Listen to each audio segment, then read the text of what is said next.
2026, là, on vous demande d'approuver les points figurant à l'ordre du jour de cette Assemblée générale qui porte essentiellement sur les comptes annuels de l'intercommunal ressourcerie du pays de Lyon.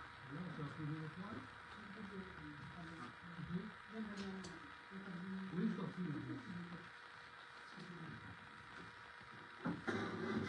Dans le rapport de gestion, on a relevé la possibilité pour les citoyens de téléphoner au pôle sanitaire de la ressourcerie pour fixer un rendez-vous pour l'enlèvement d'encombrement. Je pense que les citoyens sont certainement au courant de cette possibilité. Enfin, si, je pense qu'ils sont pas.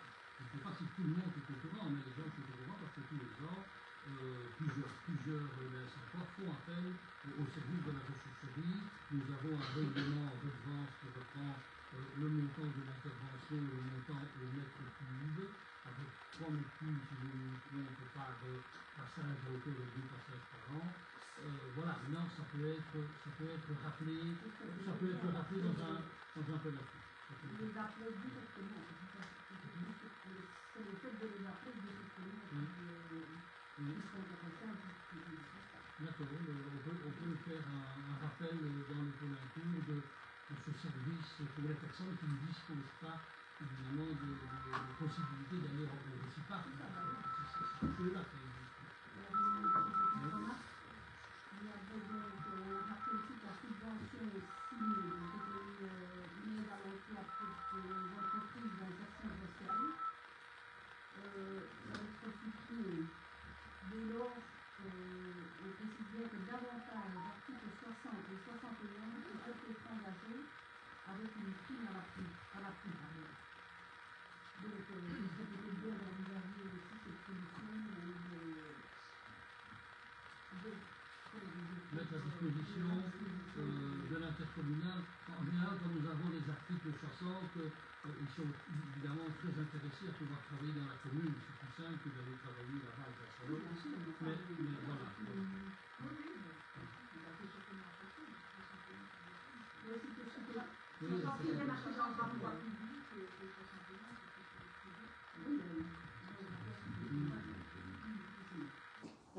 Ok, voilà, on peut approuver. On avait, je pense que tout le monde avait vu, d'accord.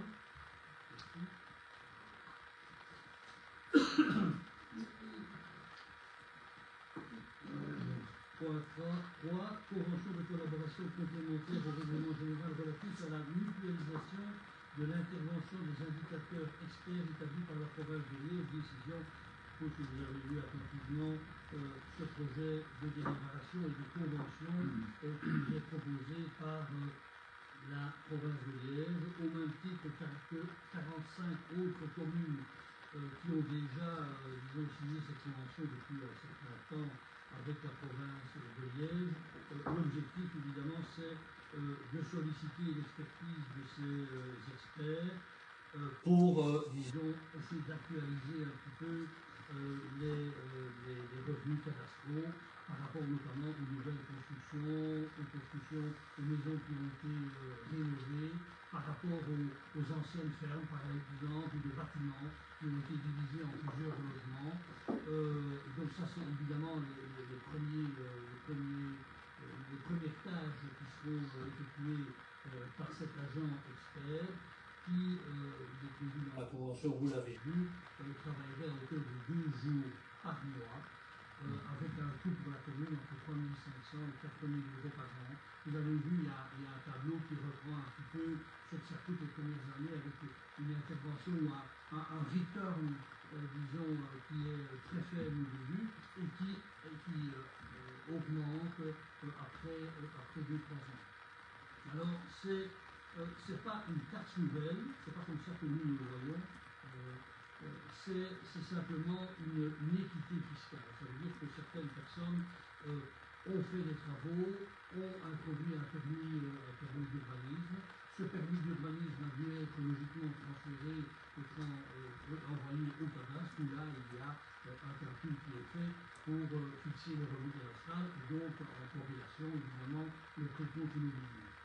Il y a certainement, ici comme ailleurs, des dossiers qui n'ont pas été transmis des propriétaires qui ont suivi les travaux depuis un mois, un an, 2 ans, qui n'ont pas signalé que les travaux étaient finis. Et donc, voilà, il y a, je veux dire, des habitations, surtout dans le cadre, comme je l'ai dit, de la rénovation d'anciens bâtiments agricoles ou n'importe quoi, avec différents appartements, que ce soit les nouvelles constructions, qui, pour la plupart, peut-être, sont en ordre et dont les propriétaires payent un précompte immobilier qui est juste. Il y a à côté de ça des gens qui, peut-être de bonne foi, hein, ce n'est pas des fraudeurs, simplement que le dossier n'a pas été transmis et donc se retrouve avec un revenu cadastral, un précompte immobilier qui est inférieur au montant qu'il devrait logiquement payer. En raison du fait que, vous savez, il y a eu de péréquation cadastrale depuis 1980, on se trouve ici et ailleurs, mais certainement aussi à l'instant, avec des revenus cadastraux qui sont clairement en décalage par rapport je veux dire, à la valeur du bien. C'est la raison pour laquelle nous voulons plus de justice fiscale, c'est ça, d'équité fiscale, et nous sollicitons, comme Annie l'a fait, je parle d'Annie parce que c'est tout près, mais je le fais, comme 45 autres communes de la province de Liège, sollicite les services de la province de Liège. Alors ça ne veut pas dire que les autres communes de la province de Liège ne font pas l'exercice. Ça veut dire qu'il faut l'exercice par notamment l'engagement du personnel. Il n'y a pas une obligation de passer forcément par la province de Liège pour faire l'exercice. On peut très bien engager quelqu'un, un expert qui serait chargé de vérifier un petit peu et de suivre tous les dossiers d'urbanisme. Donc ça veut dire simplement que la province de Liège a plus de la moitié des communes dont elle s'occupe à ce point de vue-là. Alors j'avais mis en jaune, en fluo, tout ce qui était évidemment important. Je ne vais pas vous donner lecture parce que c'est un point important et je devine pas, je suis sûr que vous avez lu ça très attentivement. Donc je ne vais pas rappeler tout ce qui est dit dans le document, mais je peux le faire si vous le souhaitez. Donc il y a un coût horaire et il y a une prise en charge aussi de la province dans le cadre de la prestation de l'expert, 40% de prise en charge par la province de Liège et 60% par la commune, ce qui est, je veux dire, un service que rend la province de Liège, et tant qu'elle existe, autant profiter de la possibilité d'être aidé dans ce cadre. Voilà. Est-ce qu'il y a des questions précises par rapport à ton unité de retour qu'il peut avoir par rapport à une entreprise? Non, absolument pas. Mais, il y aura évidemment un retour, mais substantiel, c'est-à-dire voilà, les habitations qui ne sont pas en règle, dont les dossiers n'ont pas été transmis au cadastre, ce n'est pas fait. C'est l'exercice que va faire l'expert, c'est de prendre tous les derniers dossiers des 10 dernières années, qui va vérifier si le dossier a bien été transmis au cadastre, si le revenu cadastral avec le précompte immobilier a bien été et donc actualisé. Hein, et les dossiers qui ne sont pas actualisés, ben, logiquement, les propriétaires vont évidemment. Il ne va pas y avoir vous l'avez lu, hein, il n'y a pas de visite domiciliaire, on ne rentre pas dans la maison, ce n'est pas la Gestapo, on n'est pas là. Hein. C'est évidemment une démarche de dire voilà, on écrit les gens. Dans un premier temps, ce qui va être fait pendant la première partie du travail, la grosse première partie du travail. Après, il est important peut-être de lever le pied, mais certainement, c'est tous les nouveaux dossiers, les nouveaux permis d'urbanisme, les transformations et les bâtiments qui ont été divisés. Est-ce que c'est normal qu'un propriétaire paye un revenu cadastral alors que les propriétaires ont 5 appartements, je prends l'exemple. Je n'ai pas de en tête, peut-être que c'est pas. Parce que c'est repris dans le document de la province. L'objectif, c'est ça. C'est d'avoir un revenu cadastral et un précompte immobilier payé par les propriétaires qui soit égal et qui ait une équité, que personne ne passe à côté. Voilà, on sait que les revenus cadastraux sont bas, simplement ils ont été un peu revus, je veux dire d'année en année, mais faiblement, parce qu'il n'y a plus eu de péréquation. Et donc, c'est évidemment une source de revenus pour la commune. Et c'est surtout, la motivation, c'est surtout de dire, voilà, en faisant cette démarche-là, avec évidemment un expert de la province de Liège qui est évidemment tout à fait neutre et indépendant, qui doit d'ailleurs, vous l'avez vu, prêter serment devant moi de la plus grande, disons, attitude et de la manière dont il doit gérer les dossiers. Et donc voilà, c'est d'un côté une source de revenus, effectivement, qui est là à portée de main. On peut aussi ne pas la solliciter, mais nous la sollicitons parce qu'on sait que dans un premier temps, ça va être un rééquilibrage des dossiers qui n'ont pas été bien encodés ou qui n'ont pas été encodés. Donc voilà, à partir du moment où quelqu'un fait bâtir et que le dossier a été transmis au cadastre avec une fixation d'un revenu cadastral et donc d'un précompte immobilier qui en découle, ça c'est une personne qui paye évidemment ce qu'il doit payer sur base de la maison, la superficie, les avantages. Moi je prends l'exemple, en 2003 j'ai fait une véranda, l'année suivante il y a un monsieur du cadastre qui est venu, il a pris les dimensions de la véranda. Et l'année suivante, j'ai eu mon précompte immobilier qui a été augmenté, qui a été revu, ce qui est évidemment tout à fait logique. Et donc, ça, on veut éviter on veut surtout faire en sorte qu'il y ait une équité fiscale et que tout le monde soit dans les mêmes cas de figure. C'est ça l'objectif, et c'est l'objectif évidemment qui est rencontré par la possibilité que la province met d'aider les communes. C'est la raison pour laquelle, comme je l'ai dit, ce n'est pas 46 communes sur les communes de la province de Liège qui procurent ou qui font l'exercice. C'est simplement 46 communes, 45 sans la nôtre, 46 avec la nôtre si on valide ce point-là, qui ont sollicité les services de la province parce que la province prend en charge quand même 40% du traitement. Donc si c'est pour le faire, c'est évidemment un peu con de passer à côté d'un service qui est rendu par la province de Liège. Et donc c'est un point positif, et donc il faut mettre en avant ce que la province fait de bien, même si on sait qu'elles ne sont plus là pour très très très longtemps. Voilà. Est-ce qu'il y a des questions? Oui, c'était plus une remarque. Nous, il nous semble du coup très important de s'assurer que les citoyens soient informés de toutes ces démarches et que les courriers relatifs à tout ça soient envoyés bien dans les temps. Je suppose que vous allez prendre des dispositions pour ça. Bien sûr, mais encore une fois, on va avoir contact avec la personne qui est dépêchée par la province de Liège, et c'est repris, vous avez vu la liste, on va suivre évidemment cette priorité-là, cette liste-là, avant d'aller plus loin. Donc il y a l'encodage des permis d'urbanisme qui sont octroyés, qui font partie de l'application urbain, et le transfert des plans à l'antenne du cadastre. Donc ça, c'est la première démarche. La deuxième démarche, c'est les permis d'urbanisme octroyés dans les dernières années pour éventuellement déceler des déclarations de fin de travaux qui n'ont pas été transmises au cadastre. C'est tous ces cas-là, des cas qui ne sont pas logiques, qui doivent être, disons, régularisés. C'est ça l'objectif. Et alors, aussi l'analyse des biens divisés en appartements et non déclarés au niveau fiscal et urbanistique. Ça aussi, c'est logique de le faire. Voilà, tout ça, c'est la logique. C'est pas, c'est une taxe d'une certaine manière, mais la taxe, tout le monde la paye. Le précompte immobilier, tout le monde la paye. Et donc, tout le monde doit payer le juste prix sur base du bien qu'il possède. Celui qui a un château, il doit payer un précompte immobilier en fonction du château qu'il a. Et celui qui a une maison modeste, il doit payer un revenu cadastral, un précompte immobilier qui est modeste. Voilà, ça s'appelle l'équité fiscale. Oui. Mais il y a des courriers qui vont être envoyés pour expliquer un peu les démarches qui vont être faites, pour permettre aux gens de nous allons dans un Pelincourt informer de ce point-là. Nous allons évidemment le faire.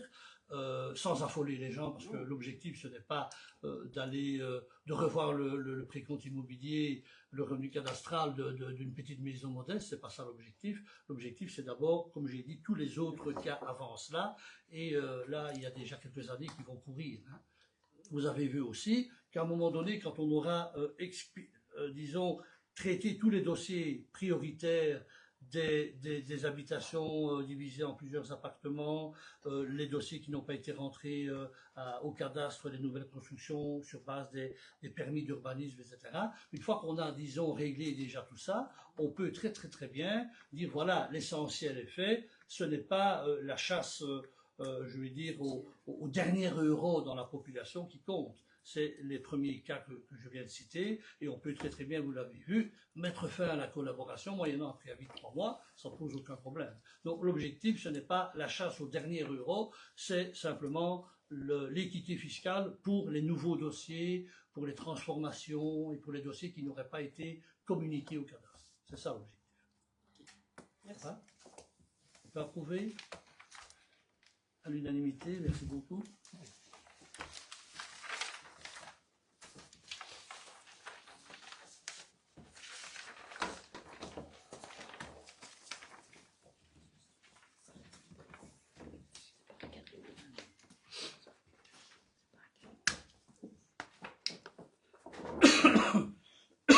Point 4.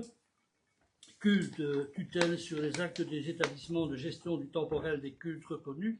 Fabrique d'église de Racour, compte 2025, approbation. Donc on vous demande d'approuver les comptes de la fabrique d'église de Racour qui se portent, je vais dire, à merveille. Les comptes, mais aussi la fabrique d'église, simplement parce qu'ils ont un patrimoine qui leur permet de rentabiliser par les placements qu'ils ont faits et des loyers qui sont perçus, et qui tout cet argent permet évidemment à la famille d'église d'être totalement autonome et de ne pas solliciter les deniers communaux. Donc vous avez vu un boni de 23 000, il aurait pu être plus important, mais l'évêché, à juste titre me semble-t-il, a repris un montant de près de 19 000 pour le mettre dans le fonds de réserve en attendant le bon placement. Vous l'avez vu dans le dossier, le trésorier attend la bonne occasion et ne veut pas faire de placement hasardeux.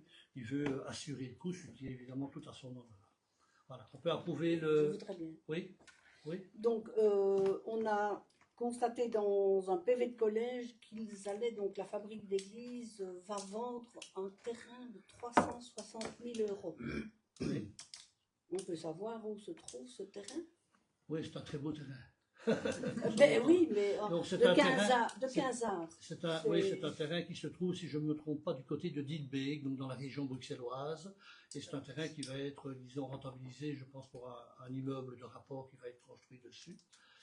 Et donc, c'est tout ça dans le cadre, voilà, si je dis ça, tu vas probablement comprendre, et d'autres aussi autour de la table, c'est tout ça, c'est un petit peu tout le bénéfice du legs qui avait été fait par la personne que tu connais. Et donc, tout ça, évidemment, permet à la famille d'église de faire des bons placements, et ceux qui font vraiment très très bien, vraiment une gestion parfaite. Mais c'est évidemment plus facile quand on possède quelques biens, de les rentabiliser plutôt quand on n'a rien. Donc voilà, c'est plus facile. Mais voilà. On peut approuver les comptes? Oui, merci.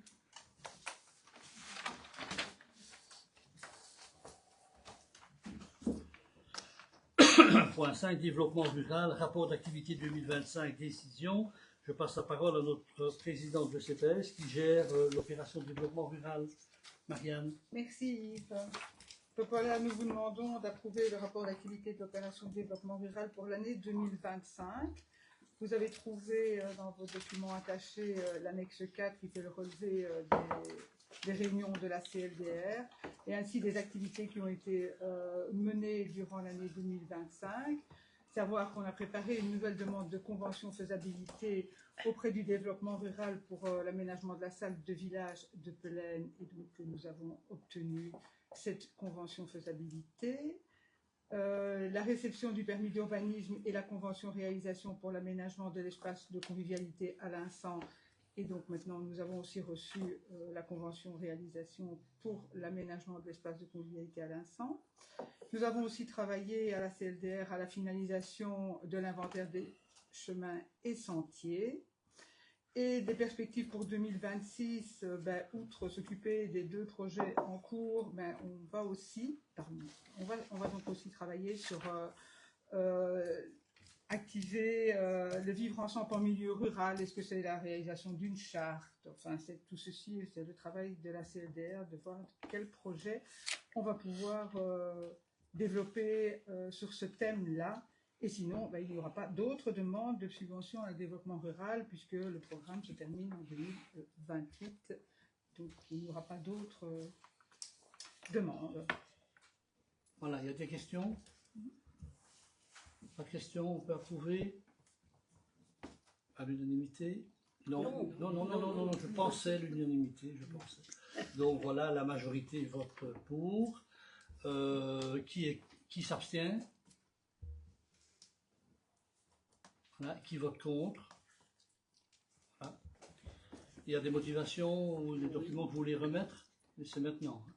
Oui, à la fin de la séance. À la À la fin du séance. conseil. D'accord, Oui, parfait. on voudrait bien justifier notre abstention, si c'est Parfait. possible. Et on remettra le document à la fin du conseil. D'accord. Le groupe en avant vote abstention parce qu'on estime que les efforts sont vraiment concentrés sur les deux projets, à savoir l'aménagement de l'ancien terrain de foot à l'Insan et de la salle à Pelaine. Et pour le groupe en avant, ces deux projets ne sont certainement pas prioritaires par rapport à d'autres, notamment sur l'école de Racourt, le hall sportif.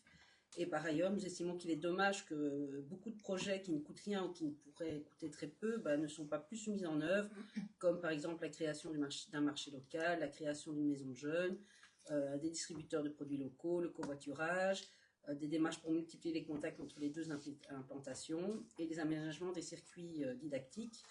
Et en ce qui concerne le renforcement des réseaux des modes doux, un inventaire aurait été effectué dans les villages de l'Insan et de Pelaine, mais pas encore sur Racourt. Et en plus, aucun aménagement n'a encore été réalisé suite aux propositions faites suite aux inventaires déjà faits à Pelaine et à l'Insan. Mais l'inventaire a été fait à Racourt. Il a été fait maintenant? Oui, c'est le dernier travail que l'on a fait avec la CLDR. Ok, donc ça c'est fait. Il y a combien de la priorisation des dépenses? On dit? La priorisation des dépenses. D'accord. Quand est-ce qu'il a été fait l'inventaire à Racourt? C'était lors de la dernière réunion, exactement, fin mois de novembre. Novembre, la date, le 17 novembre. 17 novembre, je pense que tu n'étais pas là. Non. Peut-être. D'accord. Point 6, projet d'arrêté ministériel portant sur la modification de la limitation de vitesse route nationale 64 à l'Insan, décision. Donc là, on vous demande d'approuver le projet d'arrêté ministériel qui porte sur la limitation et la diminution de la vitesse de 70 à 50 km/h sur le tronçon entre la borne 29.1 et 29.8, c'est-à-dire à la sortie de la bande d'autoroute vers Tirlemont, la bande à deux bandes de part et d'autre. Donc là, c'est le début de la zone qui est mise à 50 km/h et qui va jusque la Chaudière, c'est-à-dire la dernière maison dans la route de Huy. Donc ça, c'est une victoire, clairement, une victoire, je le dis, personnelle, d'équipe évidemment aussi. Ça a été très difficile à obtenir et ça a été long. Il a fallu que le franc tombe au niveau de la région wallonne et du responsable de la DGOA à Liège. Ne parlons pas de toute cette période, je veux dire, d'errance et de longue attente. Parlons de l'essentiel. Donc, soyons clairs, la décision ici porte sur le tronçon 29.1 jusqu'au 29.8, donc la dernière partie de la route de Huy. Et simplement, pour rappeler la traversée de l'Insan, vous arrivez entre la limite d'Anu, Grand Allais, Anu, et la limite l'Insan avec les habitations, c'est 90 km/h. À partir des premières habitations, on est à 70 km/h jusqu'au panneau d'agglomération.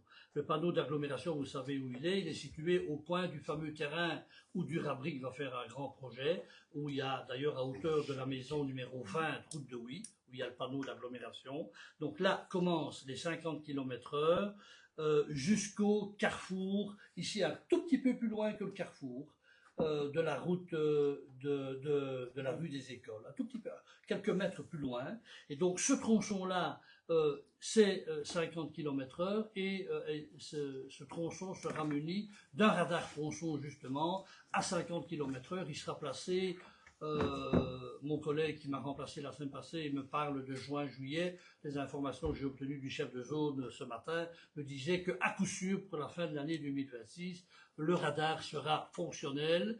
Et les PV vont pleuvoir parce que 50 km/h, il faut savoir qu'il n'y a aucune tolérance. 51 km/h, clac, on est dedans. Moi, j'ai eu la blague deux fois. 50.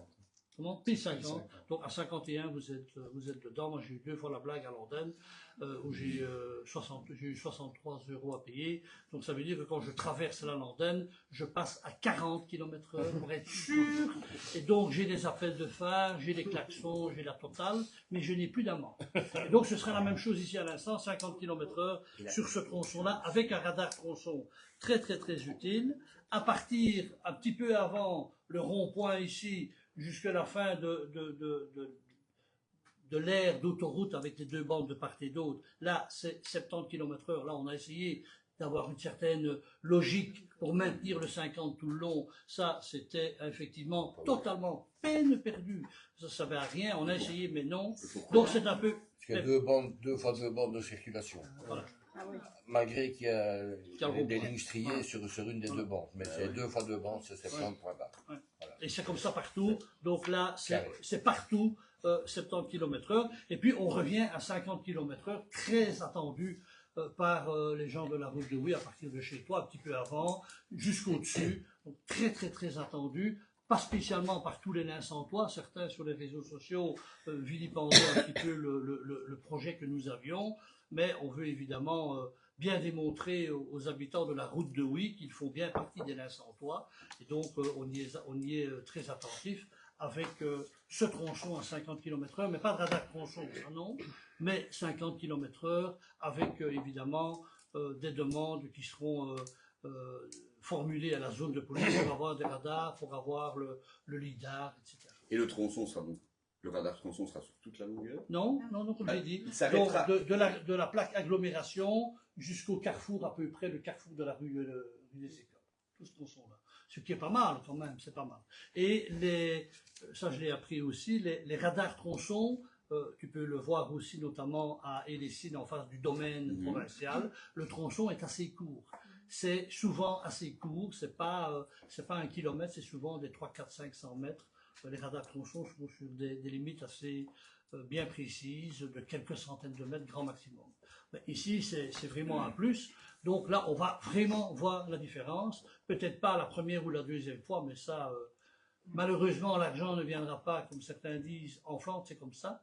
Donc les amendes qui sont perçues pour le tronçon sur la chaussée d'Anu vont directement dans les caisses de la commune de Landen, parce que le système est comme ça. En région wallonne, ce n'est pas encore établi, mais c'est l'objectif évidemment de tous les municipalistes, de tous les bourgmestres, de solliciter évidemment que cet argent revienne au niveau des communes.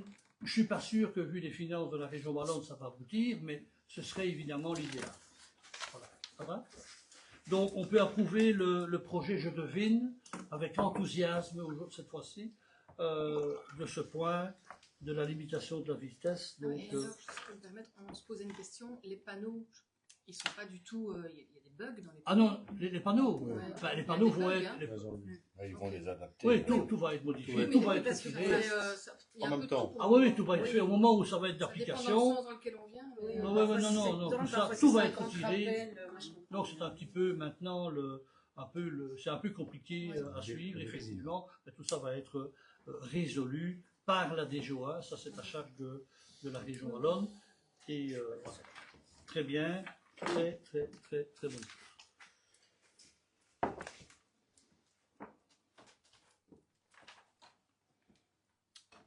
Point 7, plan de cohésion sociale, rapport d'activité et financier 2025. Je cède la parole à notre président du CPS en charge du plan de cohésion sociale, Marianne. Merci Yves.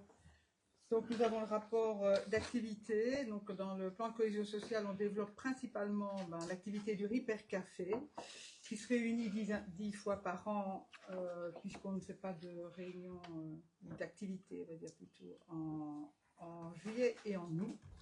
Mais tout ce qui est électro, bah, toujours beaucoup de succès. Notre réparateur est de même venu l'expert machine à café des Ripper Café en général, puisqu'il mène lui-même des ateliers. Bientôt, je saurai aussi réparer la Senseo parce que ça paraît tellement simple que tout le monde peut le faire. Voilà, mais donc ça a vraiment beaucoup de succès. La couture, pas mal, parfois un peu plus, parfois un peu moins, mais disons que ça marche aussi bien. L'informatique et tout ce qui est ordinateur, bien aussi. Maintenant, les personnes souhaitent, en général pour tout, on voudrait avoir un peu des rendez-vous pour un peu savoir à quoi on s'attend. Mais disons que pour l'informatique, parfois, ce serait vraiment nécessaire d'avoir des rendez-vous.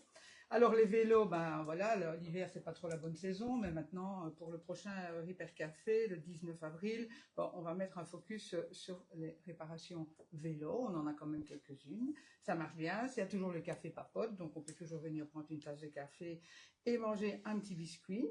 Alors dans les autres activités, ben, il y a la commande de mazout et de pellet. Bah oui, voilà, la commande de mazout, elle a pris un petit peu du plomb dans l'aile là avec les événements que nous connaissons, donc il n'y en aura pas cette fois-ci. Nous espérons pouvoir redémarrer, évidemment. Et il y a encore une autre activité qui est les boîtes jaunes que l'on va remettre un peu en évidence ici dans le prochain Pelincourt. En ce qui concerne les chiffres, vous les avez vus, bah, les montants servent principalement à payer les employés qui sont en charge de ce projet. Pas de questions? On peut approuver? Oui. Qui est pour? Oui. Qui s'abstient? Motivation aussi après? Motivation aussi. Très bien.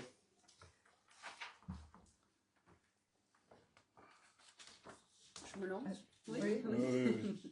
Ben voilà, nous estimons qu'il y a trop peu d'actions par rapport au subside qui est transféré, donc 33 600 €, qui sont utilisés en fait pour 3 grosses actions, le Ripper Café et Café Papote 10 fois l'année, un achat groupé de combustible et nous on a encore du soutien scolaire.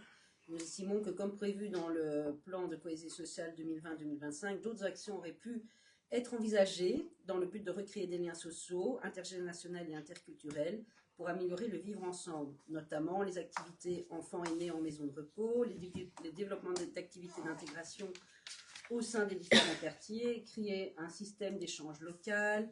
Voilà, il y avait d'autres choses à faire, surtout avec le subside qui est accordé, selon nous. C'est votre avis. Ça va? Merci.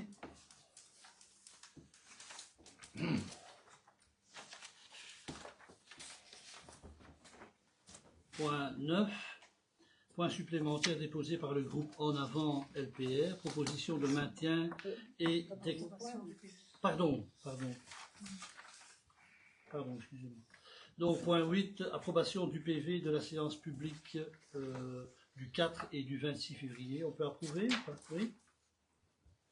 À l'unanimité? Non. Non. Il y a, On s'abstient en fait parce que quand on consulte le PV, on voit que les réponses à nos questions d'actualité n'y figurent pas, alors que vous aviez dit que ça allait figurer. Alors, le 28 février, nous n'avons pas de retour concernant les questions que nous avons posées, notamment au niveau du passage du bibliobus. Et nous n'avons toujours pas de réponse aux questions posées. Par ailleurs, dans le PV du 28 février, il y a la... Pardon? C'est le 26 février. Ah oui, d'accord. Pardon. Dans le PV du 26 février, vous mentionnez l'approbation d'un huis clos alors qu'il n'y en a pas eu le 4 février. Mais c'est surtout pour le fait de ne pas avoir de réponse aux questions posées, comme ça l'a été auparavant. Dans un souci de transparence, ce serait très bien. Merci. d'accord, merci. Madame la DG, moi je m'abstiens aussi parce que j'étais absent. Point 9, point supplémentaire déposé par le groupe En Avant LPR, proposition de maintien et d'extension du service du bibliobus à Pelaine et à l'Insant. Décision. Donc je voudrais tout d'abord intervenir par rapport à la demande qui a été maintes fois précisée, notamment et principalement par celle qui est concernée, c'est-à-dire notre directrice générale, qui demande que lorsque vous envoyez un point supplémentaire, vous le fassiez via comment Un fichier Word, mais un dès le fichier Word. dépôt. Voilà, du voilà. point. Et donc là, vous le faites dans une version qui ne permet pas de reprendre le document Mais intégralement. ici, je l'ai fait. Oui, mais moi j'ai aussi un agenda avec des réunions et donc comme j'avais pas le document tout de suite, je me suis amusée à le retaper et j'ai commis une petite erreur. Je l'ai eu un peu plus tard, mais moi j'ai dû le faire, j'avais une réunion l'après-midi. Donc, Oui, mais je l'ai fait le tu jour me l'as- même. Oui, tu me l'as adressé le jour même, mais moi je dois vous renvoyer ceci Le 5 jour. jours avant, Oui, le même d'accord. jour. Et comme j'avais des réunions prévues Oui, d'accord. l'après-midi, Et donc, et donc il y a une le petite projet copie de- que tu m'as fait, Voilà. dont tu m'as informé, mais il faut savoir qu'une délibération qui est publiée, un projet de délibération ne peut pas être changé pendant l'intervalle avant le conseil communal.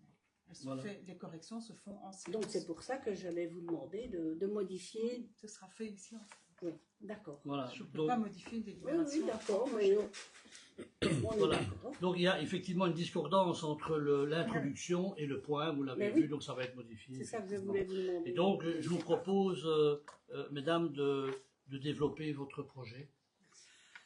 Oui, donc depuis un certain nombre d'années, la commune de Linsant faisait appel au bibliobus, bibliothèque itinérante de la province de Liège, pour desservir le village de Pelaine, non doté d'une bibliothèque. À Linsant, nous avions la bibliothèque communale dans l'école, bibliothèque qui a été déplacée il y a environ 1 an à Racourt, à proximité de la bibliothèque libre. Il n'y a donc plus de bibliothèque dans les villages de Linsant et Pelaine. Lors du conseil communal du 26 février 2026, le collège nous a fait part de sa décision de ne pas reconduire la convention avec la province de Liège concernant le passage du bibliobus à Pelaine, nonobstant la décision prise par le même collège en date du 25 juin 2025 de reconduire cette convention.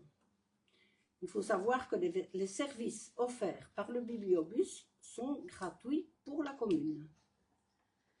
Les habitants de Pelaine ne comprennent pas la raison de la suspension d'un tel service culturel, tellement pratique pour eux, selon leur dire, et ils demandent que le collège revienne sur sa décision. Dès lors, nous sollicitons le renouvellement de la convention avec la province de Liège pour réinstaurer le passage du bibliobus à Pelaine et de même prévoir un arrêt supplémentaire à Linsant. Pourquoi cet arrêt à Linsant ? C'est non seulement pour un certain nombre d'habitants de Linsant qui fréquentent maintenant la bibliothèque de la NU, mais c'est aussi pour les enfants fréquentant l'école de Linsant qui se rendent en bus à la bibliothèque communale de Racourt.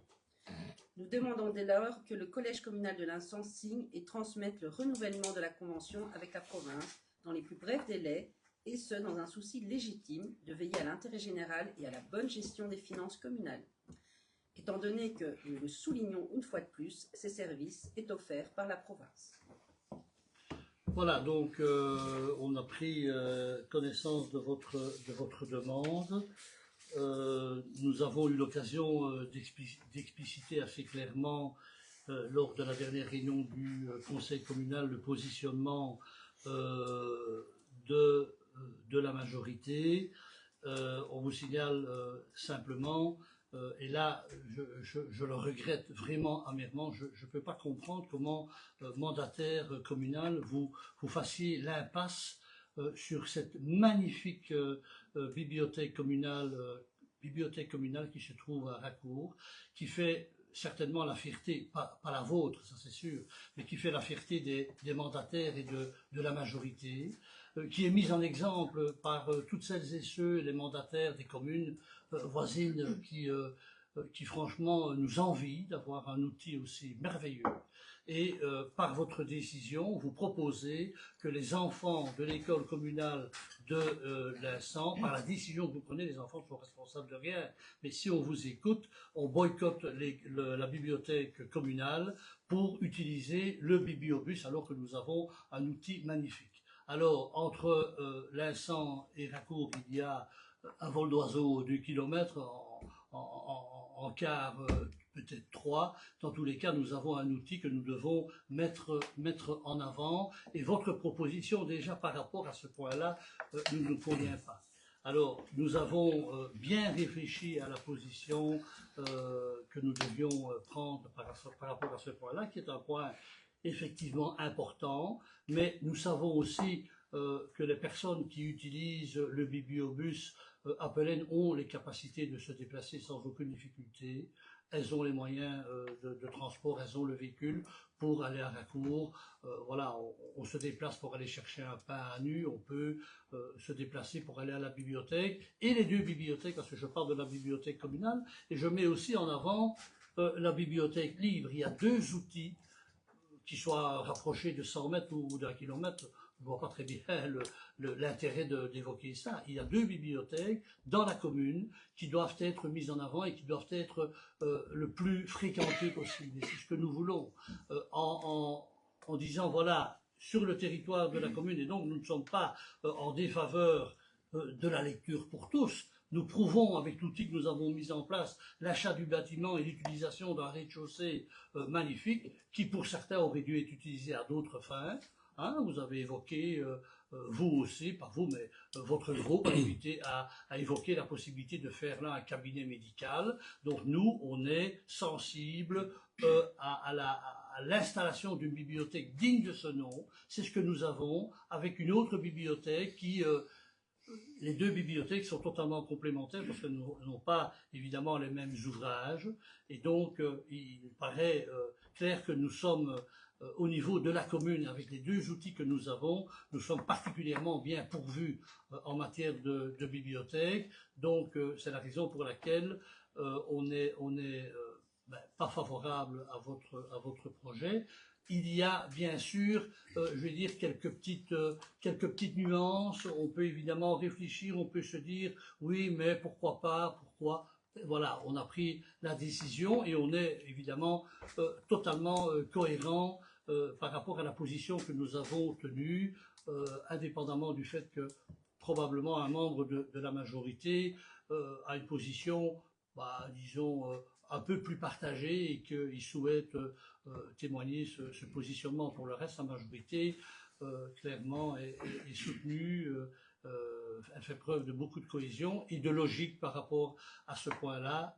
Les outils sont là, les deux bibliothèques sont là, elles n'attendent que des lecteurs. Il y a 17 heures d'ouverture, comme l'a rappelé Marianne, donc ça nous paraît être bien. Et donc l'objectif, c'est de promouvoir ces deux outils merveilleux. La bibliothèque libre qui fonctionne depuis 60-70 ans au bonheur de tous les gens de Racour principalement, mais aussi maintenant une bibliothèque communale, qui est la bibliothèque communale, que nous avons installée à Racour, simplement à la demande insistante du corps enseignant ici, parce que la bibliothèque au sein de l'école prenait trop de place, c'était encombrant, et donc on l'a fait en tenant compte de l'avis du corps enseignant et de la direction de l'école.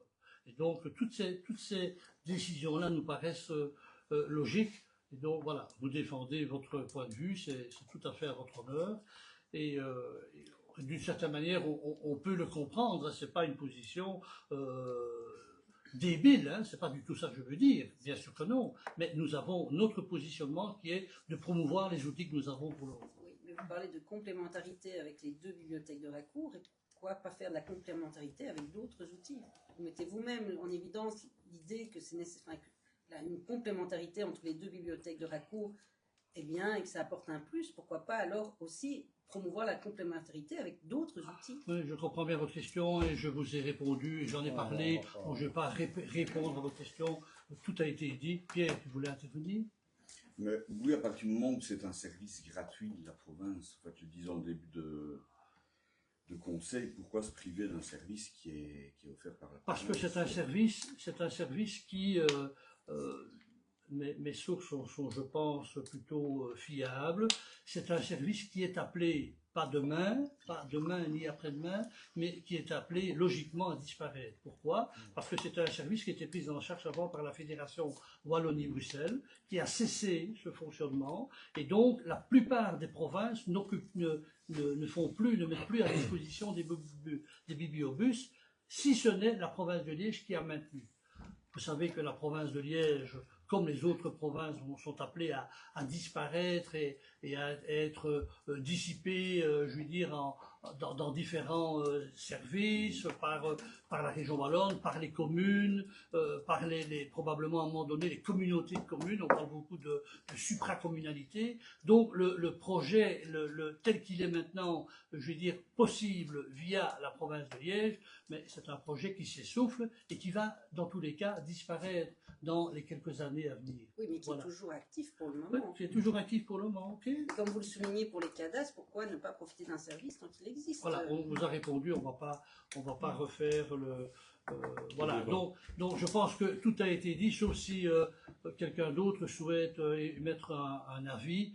Je pense que voilà, la décision doit être prise maintenant par le Conseil qui est favorable au projet de la délibération. Lève la main. D'accord. Qui est contre? Et qui s'abstient?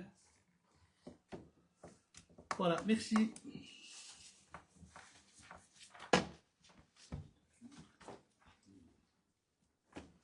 Point 10, point supplémentaire déposé par le groupe MR pour l'avenir, mise en place d'un calendrier communal concerté des activités et décisions. Je cède la parole à un membre du groupe. Donc, comme cela existait déjà avant, il y a quelques années, donc l'établissement d'un calendrier communal partagé des activités accessible à l'ensemble des citoyens, soit via le site de la commune quand il sera réactualisé, soit via les réseaux sociaux ou un support papier, par exemple le Pelincourt ou tout autre support. Surtout d'organiser 1 à 2 réunions par an afin justement d'établir ce calendrier avec l'ensemble des représentants des associations, des écoles, des clubs, des comités, des acteurs locaux, de permettre pendant cette réunion d'anticiper les grandes dates de l'année, d'éviter les chevauchements d'événements similaires et de favoriser surtout les synergies et collaborations entre les associations et d'encourager la centralisation des informations via un outil simple, par exemple voilà, un formulaire en ligne ou par un agent ici à la commune. Voilà. Voilà, donc nous avons encore une fois pris le dossier, considéré que c'était une demande qui est certainement légitime pour la bonne et simple raison que pendant de longues années, ça a fonctionné comme ça, avec 2 réunions en décembre et en juin. Et on a constaté que c'était évidemment une bonne formule. Hein, c'est pas moi qui l'ai inventé, c'était déjà bien avant que je n'arrive même comme échevin à la commune, ça existe depuis presque la nuit des temps. Ça a été arrêté tout simplement parce qu'il y a des associations qui ne jouaient pas le jeu, qui ne jouent pas le jeu, et qui ne communiquent pas, et qui réservent ici la salle avant même qu'il y ait une réunion. Et donc, on organisait la réunion, je dis auparavant, on organisait la réunion en disant, voilà, qui fait quelque chose le week-end du 14 février. Ah ben, nous, on a déjà réservé, c'est notre activité qu'on fait depuis tout le... Voilà. Et donc, il ne fallait pas attendre qu'il y ait une activité pour fixer les dates, parce que c'est une activité récurrente depuis 20 ans. Je prends l'exemple parce que je pense à Eric, mais d'autres, comme toi avec la chasse aux œufs, ben, c'est souvent à Pâques, la chasse aux œufs, hein, c'est souvent. Et donc voilà, donc là, le week-end est pris. Et donc voilà, pour toutes ces activités-là, on se dit, est-ce que ça va marcher? Mais on est d'accord, on est favorable au projet, qui figurait d'ailleurs dans notre programme électoral. Et si on n'a pas mis plus tôt, c'est simplement parce qu'on se souvient évidemment des petits couacs et des informations qui n'étaient pas communiquées. Et donc, si la presse était là, très objectivement, je ne l'aurais pas signalé, mais on est, je veux dire, entre nous ici, au temps où on faisait ces réunions-là, c'est pas du tout méchant quand on passe ça comme une pique, mais tu n'étais pas le plus assidu à participer à ces réunions. Voilà, et donc voilà, mais tu peux revoir ta position, et donc je ne suis pas, on n'est pas contre le projet, il faut simplement voir si ça va fonctionner mieux. Il faut un cette fois-ci. incitant. Oui, Je mais pense qu'il faut un cadre. Voilà, toutes les associations, il y a moyen d'envoyer un représentant par association. C'est C'est rare l'idéal. les associations qui unissent. c'est l'idéal. Voilà. Donc, si tout le monde joue le jeu, maintenant les principaux qui ne jouent pas le jeu, c'est ceux qui ont leurs infrastructures. Je pense par exemple au football. À Harcourt, c'est facile d'organiser, ils ont une cuisine, ils ont une salle, de ne pas tenir compte du calendrier des autres. J'étais souvent présent aux réunions, Ouais. pour être honnête. Alors, on ne devrait pas être aux mêmes réunions alors à chaque Ouais. fois. Mais soit, Ouais. ça c'est autre chose, mais si tout le monde joue le jeu, c'est le but aussi de remettre ça sur pied. Oui, c'est de se retrouver autour de la table avec le comité scolaire, avec tout le monde, avec les fabriques d'église, avec tout le monde. Sinon, effectivement, le projet, après 2 réunions, il n'y aura rien. Non, mais on est bien d'accord. Et on avait même à un moment donné évoqué, on n'a pas été plus loin, mais c'est pour dire qu'on a déjà parlé assez fréquemment de ce point-là, on avait envisagé, on ne le fera pas à ce stade-ci, mais on avait envisagé l'éventualité de mettre une pénalité, je ne sais pas si tu t'en souviens, si tu étais déjà à la table du conseil, je ne sais plus, je ne sais pas, mais on avait eu ce projet de dire, à partir du moment où les associations ne participent pas et ne communiquent pas leurs dates et organisent quelque chose sans prévenir, il y aurait par exemple une pénalité sur notamment l'intervention et la dotation communale des 250 qui serait rabattue de 50 € ou de 100 €. On ne le fera pas, mais je sais qu'on va même On ne pas se retrouver dans le calendrier communal, par exemple, qui serait sur le site internet, celui qui n'est pas présent à la réunion, qui en avait beaucoup et qui donnait juste un petit post-it avec 4 dates. Et donc, si ça fonctionne bien, si toutes les associations jouent le jeu, c'est un bonus, on est bien d'accord. Maintenant, ça vaut la peine de retenter l'opération. Alors, qui est favorable au projet? À l'unanimité, merci.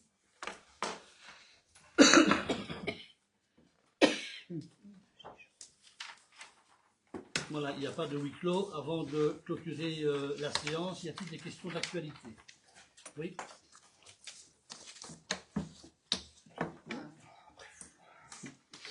Nous sommes un petit peu étonnés. Au précédent conseil, vous aviez annoncé que vous alliez, à ce conseil-ci, venir avec un projet concernant le congé d'allaitement pour les non-affaires communaux. Et nous ne voyons rien. Et vous aviez aussi dit que vous aviez, dans votre esprit, vous alliez essayer de monter cette proposition en concert avec tous les groupes politiques et vous alliez du coup prendre contact avec les différents groupes. Et à notre connaissance, on n'a pas été contacté et aujourd'hui il n'y a rien. Donc voilà, on est un petit peu. Il n'y a rien parce que, évidemment, vous n'y êtes pas, vous ne savez pas ce que c'est. Est-ce que vous savez ce que représente le travail ici à la commune et aussi certainement pour le personnel administratif et pour notre directrice générale? Est-ce que vous êtes conscient de ça? Je suis très consciente, mais je rappelle que le travail avait été fait et que vous avez voté sur une question de principe en disant que ce n'est pas grave puisque ça allait être reporté au précédent conseil, tout en disant que vous étiez pour défendre les droits des femmes. Et oui, on est pour défendre le droit des femmes avec un projet de délibération qui va quand même s'écarter du vôtre, ça je vous le dis. Sinon, ça ne sert à rien de reprendre, de faire tout ça et de revoir le projet. Mais ne fût-ce que prendre contact avec les différents groupes, ça donne pas. On a un mois, il me semble qu'envoyer un mail pour faire une proposition de travail concerté, ça ne demande pas une surcharge de travail. Voilà. Moi, je pose la question, où ça en est? Vous abandonnez le projet ou pas voilà. Puisque c'était annoncé pour aujourd'hui, je me permets de poser la question. Je vous réponds que ce sera pour plus tard. Tout simplement. Très bien. Mais c'est pas oublié. D'autres questions? Oui. Oui, c'est facile. Vas-y. Concernant l'église de l'Incens, oui. Un rapport d'experts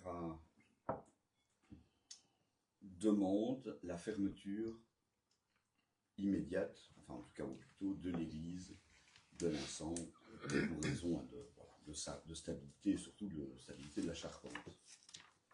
Savoir ce qu'il en est par rapport à ça, si l'église va être fermée, puisqu'il précise dans Le rapport, donc, dans ce contexte, l'atelier considère que le maintien de l'ouverture de l'église au public ne peut être envisagé sans exposer les usagers à un risque grave pour leur intégrité physique.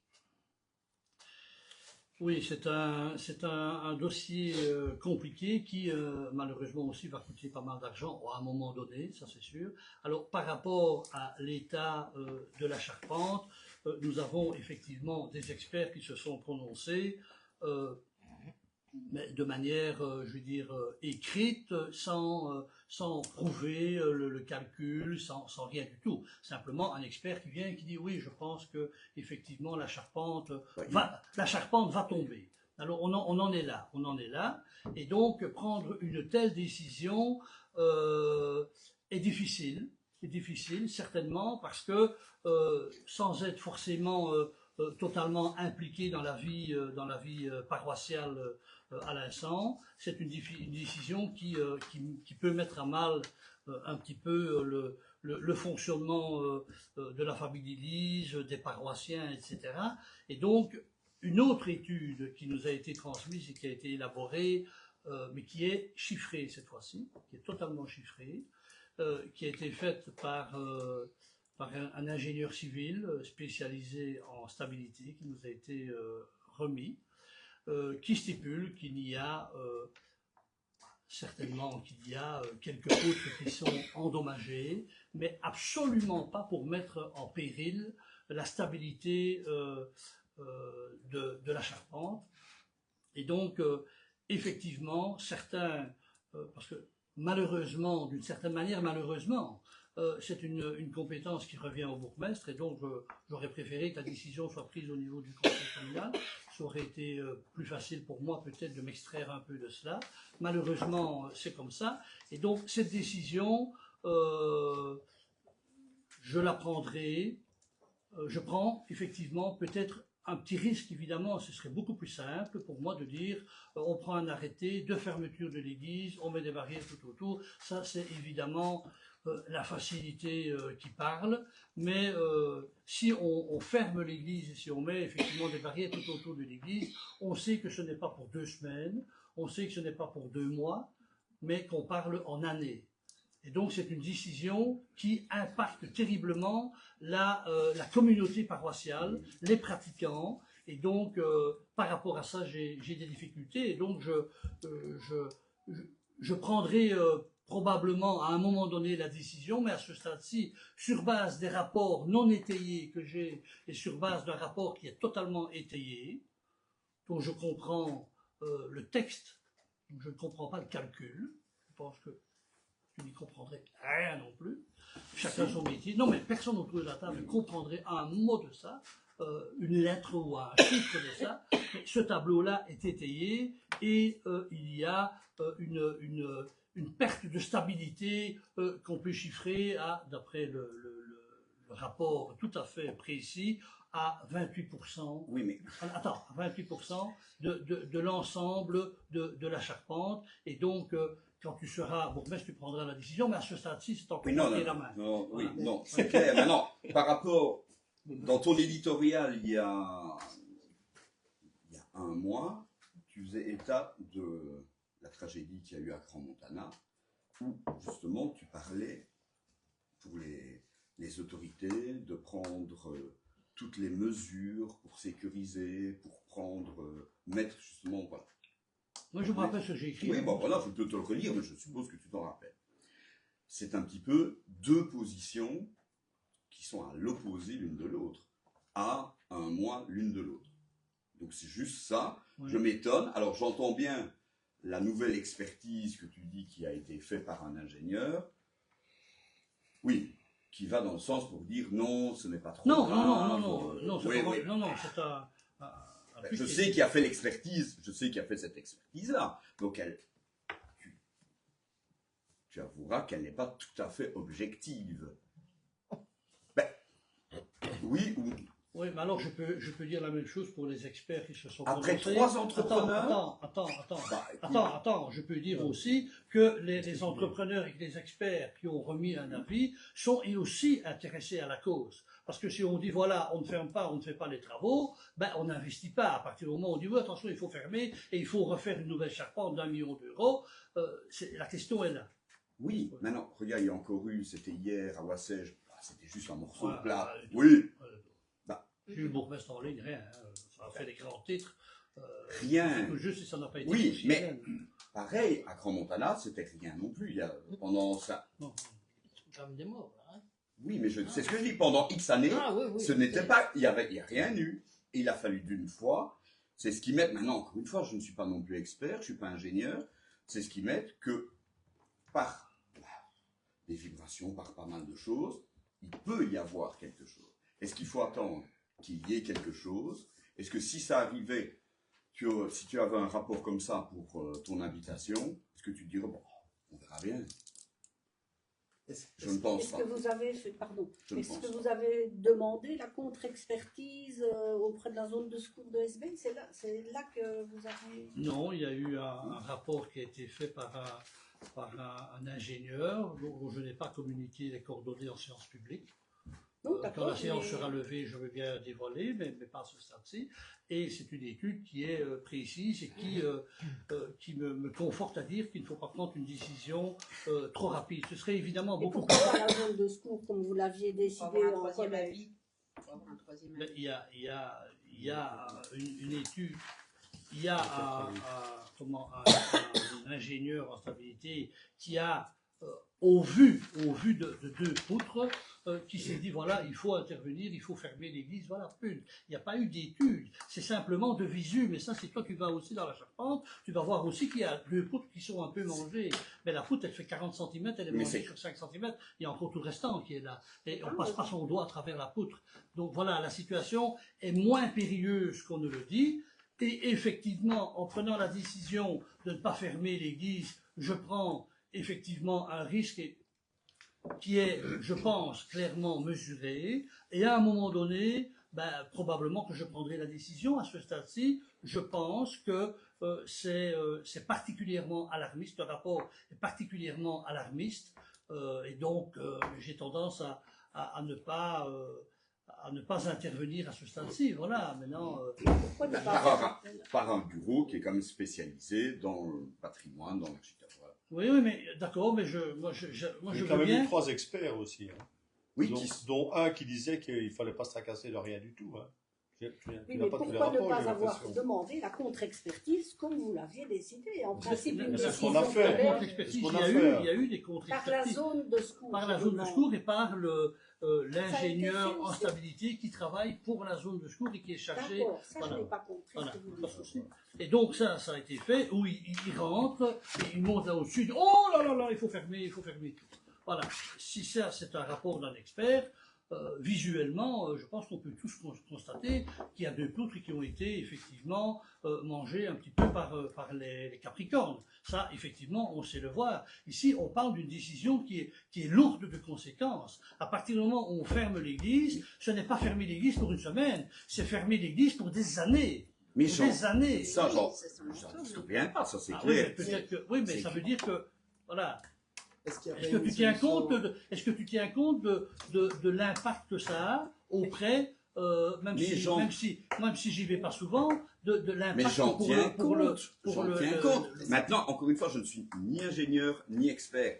Je me suis juste retrouvé, voilà, après avoir vu ça, à me dire, il y a eu 2 concerts au mois de décembre dans l'église, il y a des enterrements, il y a d'autres manifestations. Je ne sais pas. Alors, qui faut-il croire, un rapport d'expert ou un autre, à se dire, est-ce que je suis en sécurité quand je vais m'asseoir dans l'église? C'est juste ça. Est-ce qu'il y a le risque réel que oui, il y ait un morceau de la charpente qui s'écroule? Mais Est-ce qu'il n'y a si. pas une solution intermédiaire où on mettrait des éléments structurels ou de protection qui assureraient... Non, c'est On pas ne sait possible. rien faire. Maintenant, ce qu'il faut signaler, et ça a été relevé, c'est que vous avez une voûte qui est tout bonnement exceptionnelle, Mhm. qui est magnifique. C'est vraiment l'objet magistrale dans cette église de l'Insent, l'église Saint-Pierre, qui est d'une solidité, je vais dire vraiment à toute épreuve. Quand bien même une partie de la charpente ne tombera pas, mais devait tomber, elle serait retenue à coup sûr par ces dalles ce dôme qui est placé et qui est d'une solidité incroyable. Ça, c'est aussi repris dans le rapport. Et ce socle-là n'a pas bougé, donc ça, tant mieux, ça n'augmente pas les frais, les dépenses suite aux travaux. Et donc, je comprends bien le raisonnement. Simplement, j'ai vraiment réfléchi à la situation. C'est une décision qui est facile à prendre, mais qui a un retentissement et un impact tellement important que ça refroidit un petit peu mes ardeurs d'y aller franco en disant ici le cow-boy ou le chef de la commune prend la décision comme ça, arbitrairement, de fermer l'église. Moi, je peux faire ça, je peux faire le cow-boy, je peux faire le grand chef. Mais j'ai pas envie de faire le grand chef parce qu'il y a derrière cette église, il y a une communauté paroissiale. Et moi, je suis sensible à ça. Maintenant, à un moment donné... On y est tous sensibles. Oui, mais on y est sensible. Elle pose la question aux responsables et à toutes celles et ceux qui fréquentent l'église pour voir ce qu'ils en pensent. Je pense que ce qu'ils veulent, c'est que l'église soit réparée. Ça, c'est un point. Mais d'un côté, mais il faut trouver les moyens. Ça aussi, tu as sûrement une astuce, peut-être. Une astuce. Si on ne mettait pas... Voilà, mais ça, c'est autre chose.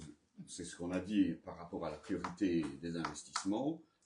Voilà, il y a d'autres peut-être investissements. Ah non, ça veut dire que là, les travaux sont obligatoires, que la commune a l'obligation. Moi, j'ai eu un entretien à la suite d'une réunion de collège, j'ai eu un entretien avec la présidente de la famille d'église de l'Insent, un entretien qui a été très productif, qui a été très digne d'un côté comme de l'autre. On a défendu peut-être à certains moments des points de vue un peu discordants, mais voilà, on a pu s'entendre et le contenu de l'entretien, les membres du collège de ça, vous pouvez savoir aussi, c'est que si le coût des travaux est effectivement chiffré à approximativement 1 million d'euros, ce qui est énorme évidemment.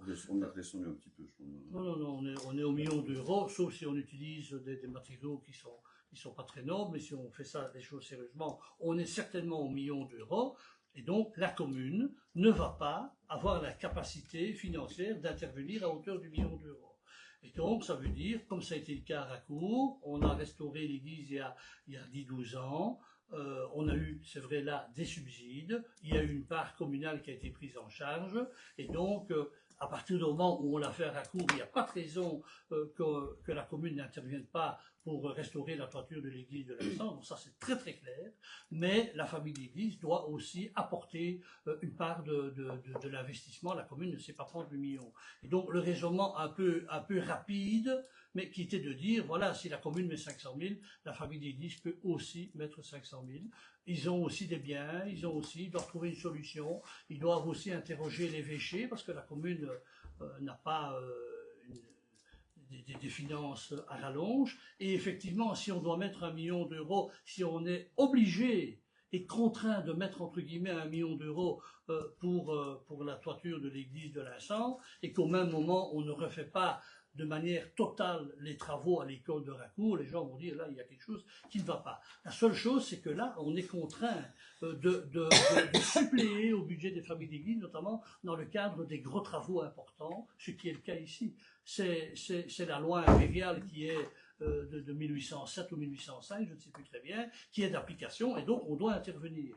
Mais c'est clair que la position de la majorité, c'est de dire, si la commune doit intervenir, elle le fera, mais il faut que la famille d'église intervienne aussi dans le cadre des travaux de restauration de la toiture. Voilà un petit peu où on en est, de manière un peu rapide, mais vous êtes au courant de cet entretien-là. Et pour le reste, je suis effectivement sensible à ce point-là, et je n'ai pas envie de prendre des risques non plus pour les Lincentois, et qui mettraient en péril aussi ma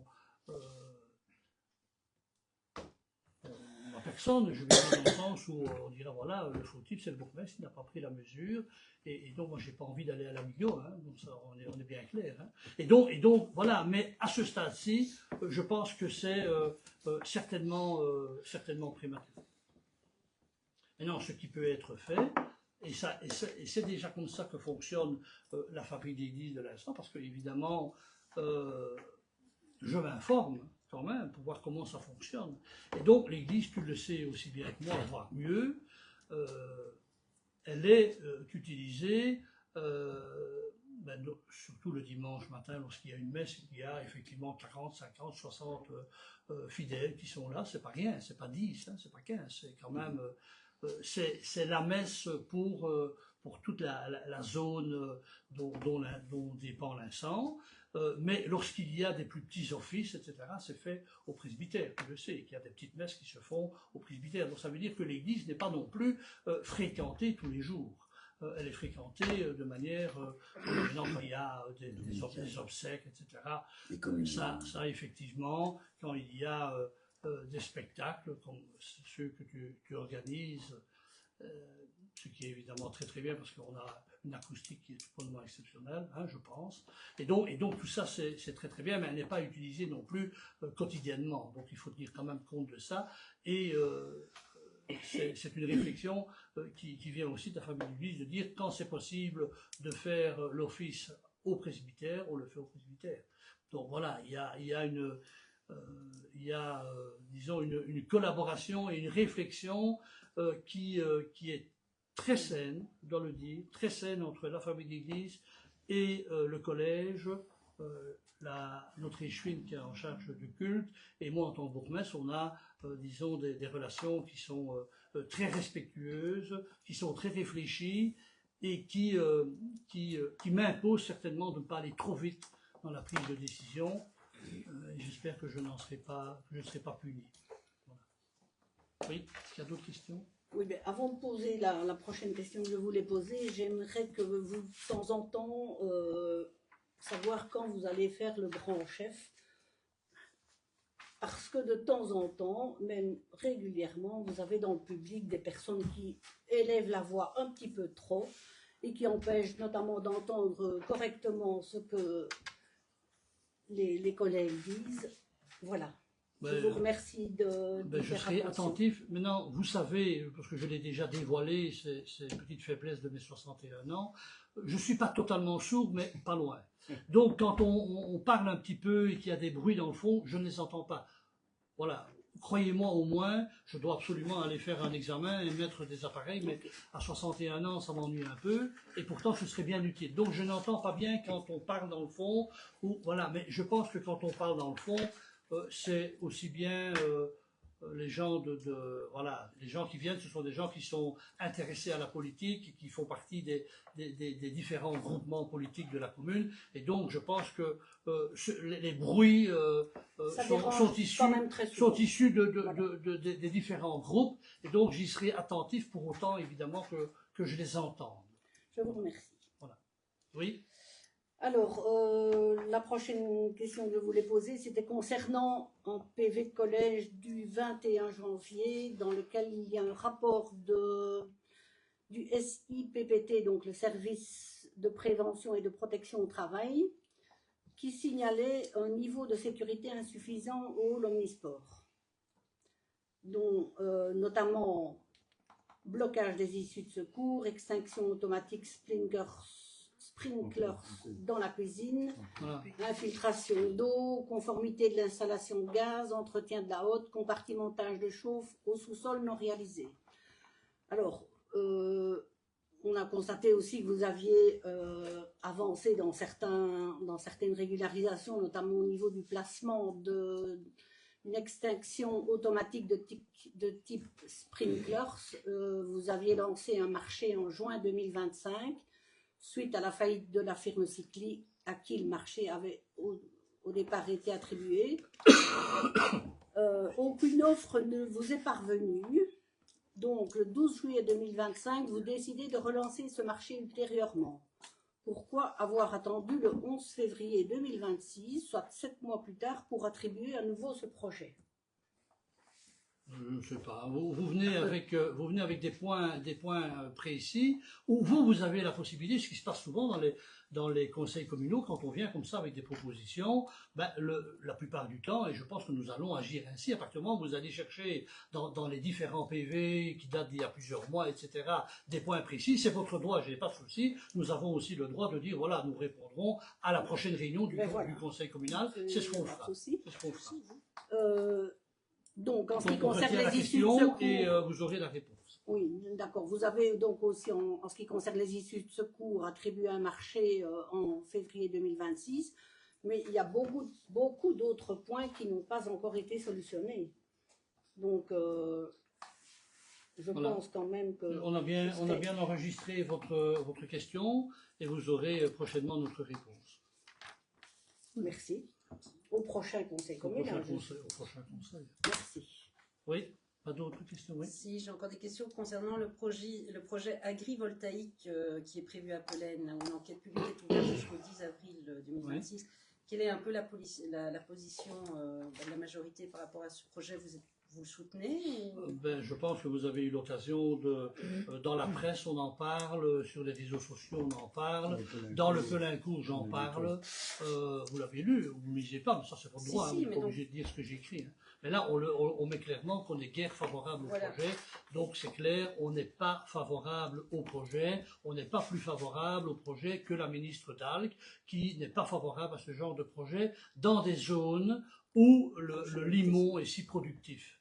Et donc, vu que vous n'êtes pas spécialement pour le projet, vous envisagez certaines mesures pour essayer de le combattre, ou ne fût-ce que nous avons pensé peut-être informer, parce que les panneaux sont placés à l'endroit où on indique bien que cette enquête publique est ouverte jusqu'au 10 avril.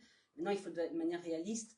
Il y a peu de gens, l'Insantois, qui vont spécialement aller se promener là ou se rendre compte. Non, vous êtes en décalage avec les Pelénois qui sont bien au courant du dossier. Oui, les Pelénois, on est tout à fait au courant, mais au plus il y a de gens qui sont quoi? Est-ce que par exemple, vous pensez que ce ne serait pas intéressant pour tous les Insantois? Les Pelénois sont plus qu'au courant, ça je peux vous le dire, mais il n'y a pas que les Pelénois, d'informer en tout cas. C'est surtout eux qui sont concernés. Hein. Oui, moi, je pense que au plus on a, enfin voilà, vu qu'en plus on n'est pas spécifique. Vous soulignez vous-même que vous n'êtes pas vous-même pour le projet, mettre tout en œuvre pour essayer du coup de le combattre. Est-ce que ça ne serait pas bien de peut-être d'informer la population qu'il y a cette enquête ouverte, qu'on peut aller se renseigner, qu'on peut essayer de s'opposer à ce projet ou... Oui, Eric.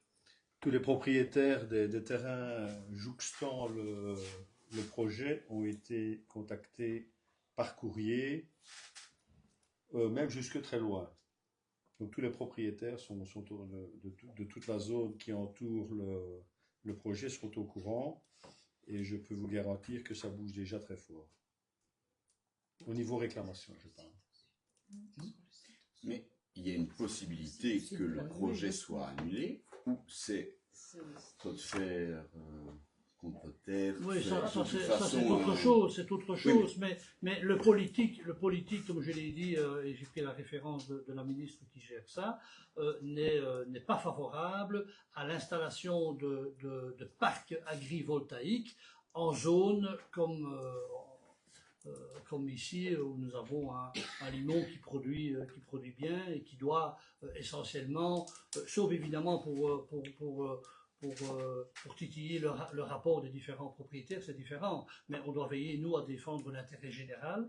Et l'intérêt général, ce n'est pas d'ajouter aux nuisances de l'autoroute, du TGV et des éoliennes, rajouter encore une couche en plus pour les Pelénois qui en ont assez.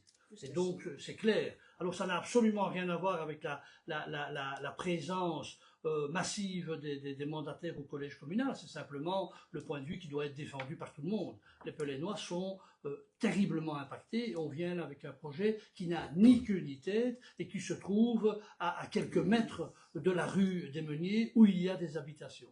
Non, franchement, ce projet n'a ni queue ni tête, certainement à cet emplacement-là. Donc voilà, on le dit de manière plus mesurée dans le Pelincourt. Voilà, et on donne l'occasion évidemment à tous les gens de l'Insan de s'exprimer par rapport à ce point-là. Et nous, d'une certaine manière, on sort du bois et on défend ce point de vue-là. Alors, ça ne veut pas dire que les parcs agrivoltaïques n'ont pas un intérêt, qu'il ne faut pas les promouvoir, qu'il ne faut pas les installer, mais ça dépend où, évidemment. Voilà, ça dépend où. Et là, évidemment, l'endroit n'est pas du tout approprié. Oui, mais c'était la question, est-ce qu'il y a une réelle chance, ou c'est un petit peu comme avec l'éolien, où de toute façon, ce sont des sociétés, oui, on peut aller contre. Oui, mais sans se battre, on... Oui, mais on a déjà... Oui, mais enfin, le collège doit se positionner. Quand on a une demande, on est obligé de l'instruire. Voilà, on doit Pas instruire. déjà dire, donc, elle est Oui, à mais l'instruction. la question, est-ce qu'il y a... Alors, on va poser comme ça. Quel est le pourcentage de chances que ce projet soit balayé? Ou c'est d'office, il se fera. On peut écrire, on peut faire tout ce qu'on veut, ça se fera de toute façon, un peu comme l'éolien. Il y a plein de réunions. Il n'y a pas une très grande expérience dans ce type de projet, donc il n'y en a pas beaucoup qui ont été réalisés, et ceux qui ont été réalisés, c'est ceux qui étaient demandés par des opérateurs de l'électricité. Donc il y a des panneaux photovoltaïques à la sous-station électrique d'Averna, parce que c'est lié à la sous-station pour l'alimentation du TGV, et il devrait avoir, à ma connaissance, c'est ce qu'on m'a dit, à Brève aussi un projet qui était lié à, je vais dire Reza ou Orez, enfin peu importe. Oh, Reza. Hein, Reza. Donc ça, je veux dire, le gouvernement est plus favorable. Il y a déjà un parc ici. Oui. Eh bien, c'est la sous-station électrique. Oui, maintenant. Maintenant, c'est pas un privé. C'est pas un privé qui fait la demande. Hein. C'est vraiment l'opérateur qui a demandé ça. Donc ça, c'est un point favorable. L'endroit, un point favorable, pas un endroit favorable. Là, c'est lié à la sous-station électrique qui est là, qui est alimentée par Tihange. Qui ne dérange personne. Voilà. Ça ne dérange personne. Et là, maintenant, ça ne dérange personne, c'est parfois toujours ça. Un petit peu, c'est pas toujours vraiment un truc objectif. C'est plutôt, si c'est une demande publique, qu'on y trouve plus de justificatifs, on va dire, mais que si l'endroit est mal choisi, c'est pas pour ça, la ministre en général, Madame Dalg, est quand même assez opposée à ce type de projet, puisque la terre agricole est là pour nourrir les gens et pas pour les éclairer ou les chauffer. Voilà. C'est la position pour le moment. Mais nous, dans ici, tous les cas, le collège on n'est devra pas se encore prononcer, devra remettre un avis. Mais quand on je aura devine que reçu vous savez quel sera cet avis. Voilà. Et les agriculteurs, ils vont être indemnisés, je suppose, mais à quelle hauteur, on le sait? Je ne suis pas propriétaire dans ce coin, donc je ne sais pas te dire. Mais, ce n'est pas dans le projet, ça. Non, On n'est pas on n'est pas au courant, évidemment, de quel serait le montant de l'intervention, mais il est évidemment très très très intéressant. C'est la raison pour laquelle il y a un engouement de la part de certains propriétaires. Voilà, mais nous devons veiller à l'intérêt général plutôt qu'à l'intérêt particulier. Ça, c'est essentiel. Oui. Est-ce qu'il y a d'autres questions? Une dernière, puis j'en ai plus. Sur le site internet de la commune, est-ce qu'il y aurait moyen de mettre à jour au niveau, ne fût-ce que la partie santé, parce qu'il y a toujours des médecins retraités qui sont mentionnés, ne fût-ce que mettre juste les numéros de garde, par exemple, voilà, des informations générales. Et même chose au niveau du conseil, la composition du conseil n'est pas actualisée. Celle du collège l'est, du CPS aussi. Donc, je suppose que si on sait le faire pour le collège et le CPS, on peut le faire. Ça a été fait à l'époque, ça n'a pas été fait maintenant. Et vous savez que le site est en oui, ça on le sait. Donc voilà, donc ça vous le savez. Donc il faut oui, encore un peu de patience. Encore un peu de patience, mais je n'ai pas dit que tu demandais. Je vois que tu as très envie de poser la question. Mais je ne demande plus.